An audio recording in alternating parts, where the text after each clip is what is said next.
Now, this third group he described are your comrades. Your comrades, these people, they aren't really for you and they aren't really for what you're for, but they're against what you're against. Now, this is an alliance of convenience.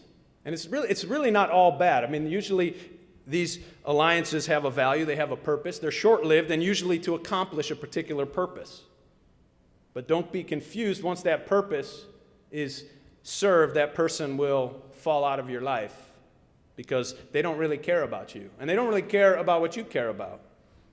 They've just allied with you against someone or something else. You know these kind of people that I'm talking about? Now, it's not really that bad as long as you know that that's who they are in your life. It's fine. The problem is that people often confuse who is who in their life. And people can share their dreams and their hearts with the wrong people.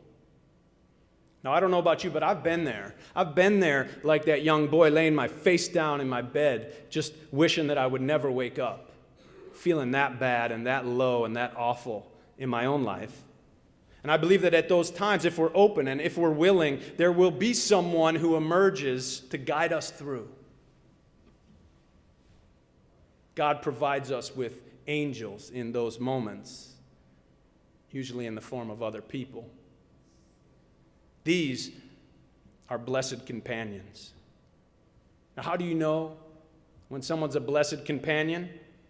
Well, in times of grief and times of trouble, if someone comes to you and they start to give you advice, even though they don't know all of the information or even the full story, but they've got a lot to tell you about what you need to do and what's happening to you, again, shut your mouth and turn around and walk away, because that is not one of your blessed companions.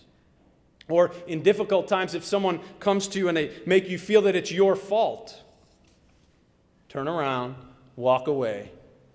These people are the kind of people that'll say to a woman who's had a miscarriage that maybe God did this because you seemed kind of ambivalent about having a baby. I've heard it. Or that you must have done something to deserve this. Or you must have to learn some lesson, and that's why this happened. Remember, shut your mouth, turn around, and walk away. You do not want to bare your heart to this kind of person. Now, it's not that these people necessarily don't care about you. It's just that they don't know how to care for you. Then there are the ones who are the apologists for God. The ones who will tell a parent who's lost a child that God must have needed another little angel up in heaven. Oh, some God, right? Striking down a little girl with an awful disease and cancer and death, running her over with a car because God needed another little angel up in heaven? I don't think so. Again, this person doesn't necessarily, it doesn't mean that they don't care about you. It just means that they do not know how to care for you.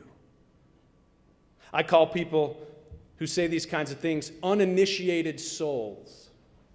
They aren't bad people. They're just immature about the ways of the Spirit, immature about the ways of the heart, the ways of grief, and the ways of sorrow. It's not that they're callous people, it's just that they haven't learned how to care. Now, on the other hand, if in times of trouble somebody comes to you and they sit and they listen for as long as you need them to, without giving you advice, without trying to explain or make excuses, then you know that that person cares about you and knows how to care for you. That's a blessed companion. If a person treats you the same way as they treated you before the trouble or before the loss, then you know that's one of your blessed companions. If a person doesn't only ask you, what can I do, but actually shows up and starts doing what you need because they know it, that's one of your blessed companions. And if you have 2 or 3 in a lifetime, you are truly blessed. Truly blessed. Today, I'd also like to add a 4th group, our mentors. Many people, you may notice, surround themselves with other people who are of lesser status than they are. It makes them feel good about themselves. They surround themselves with employees or younger people or people over whom they have some advantage. Those are the people they like to have around. But the problem with such people is that they don't have other people around who can tell them no, who can risk telling them that they're off base. See, we need some people, at least a few, in our lives who can tell us when we have our heads stuck up our rear end. And it happens to everyone sometimes. Michael Jackson, for example, didn't have anyone who could tell him no. Right? He ended up physically deformed and personally humiliated and dead at a very young age because nobody could tell him no. Michael, that's a bad idea. Amazing man, incredible, genius, but had nobody in his life that could say no to him. Having a sleepover in bed as an adult with minors, I don't care if it is innocent, it's a bad idea, and someone just said, no, we don't do that. But he didn't have anyone, doctors, friends, or family, who could look him in the eye and say, no, it's a bad idea. Now, most ministers, most of us have a spouse, and their job is to keep us humble. It's in the job description. It is, isn't it?